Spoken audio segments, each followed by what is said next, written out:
So as I asked, the headlines have been talking about Syria's war heating up again, but it never really cooled down. It's just not, for whatever reason, been in the headlines in the United States recently. What's going on in Syria these days? Well, yeah, it's not making the headlines. It's not in the news anymore, but nothing has changed. The government and Russia have still been bombing their own citizens and bombing the rebel areas. Why it's in the news now is because this area in the suburbs of Damascus, excuse me, it's been besieged for the last 5 years. There's something like 500,000 people there. The government has now decided that they no longer want anybody there, so they've just started to bomb it mercilessly. And the Russians are helping them, the Iranians are helping them, and they're starving these people to death, even though they've already been starving them for the last 5 years. Now, and this is the Assad regime that's really going after the rebellion area. Yes, this Assad and his allies, which are the Russians and Iranians and a whole bunch of militias. Where does the Islamic State fall into play in Syria? Because for the longest time, they had held Raqqa kind of as the capital of the caliphate, but that fell back in October. So where is ISIS now, and have we been able to defeat or at least reduce the capacity of ISIS in Syria? The capacity of ISIS has been reduced greatly. The only threat to the normal citizens of Syria is the Syrian government and its allies, honestly. Raqqa has fallen, or for the most part it has. ISIS is on the run. They don't hold much territory anymore. And, I mean, a key thing to remember about this, it's not that it's the U.S. government or our airplanes that were the main force behind defeating ISIS. It's actually Syrian rebels that have been going after ISIS, along with the support of the United States and the Turks. So it's the people that are actually doing the fighting are Syrians fighting against ISIS. What is Russia's interest in Syria, and is their interest in that country partly the reason why we've got so much tension between our countries right now? There were, I believe, 100 Russian mercenaries who may have been killed by U.S.-backed troops in Syria not too long ago. And I know just this morning, Vladimir Putin demonstrated some new missiles and graphic depictions attacking the United States. So I think that a lot of what's bubbling under between the United States and Russia is because of their involvement with the Assad regime. Well, we kind of empowered Russia back when Obama was president by not doing anything in Syria.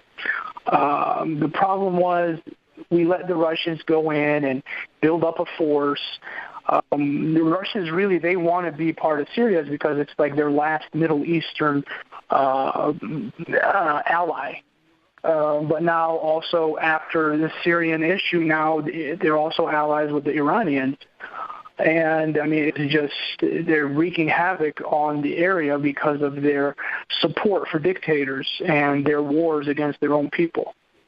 What can the United States do at this point other than sending boots on the ground? I'm sorry, could you repeat that? What can we do other than sending more troops and more support to the rebel-backed militia in Syria? And is that even a wise idea? Do we know who that militia is? I mean, we've gotten into trouble in backing rebel groups in the past. That's how the Taliban formed in Afghanistan. Well, it's such a tricky issue that now, after it's ballooned to what it is now, the worst humanitarian crisis in our time, it's such a difficult answer because back when Obama was president, he could have, dealt with this. It wouldn't have been pretty, but it would have been easier than what it is now.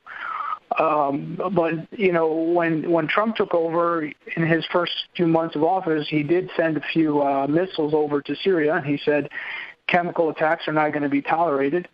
But you have about 4 chemical attacks in the past 3 weeks just on this area here that's a suburb of Damascus.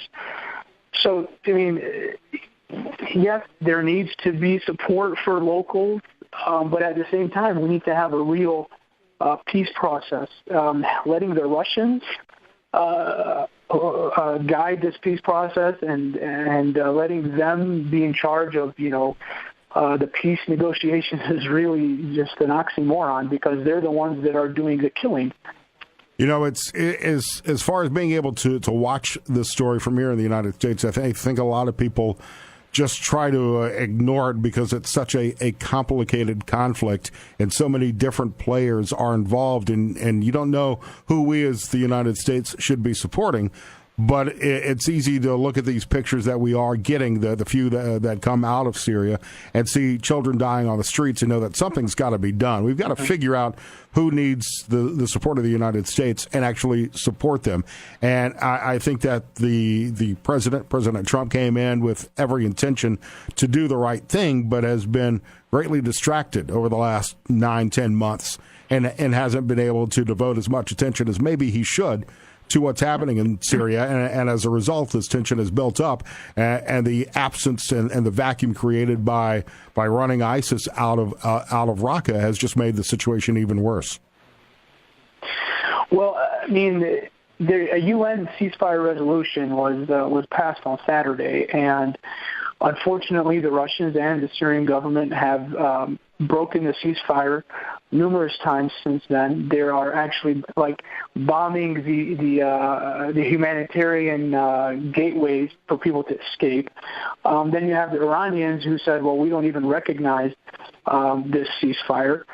So, I mean, immediately what needs to happen is that there needs to be a ceasefire in this area so that the innocent people can get out and get their medicines and get whoever's injured needs to be treated.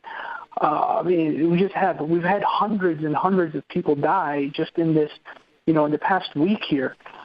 So we need to push our government and we need to push our representatives to put pressure on the Russians and the Syrian government to cease fire. Just stop bombing, stop these barrel bombs, stop these chemical attacks.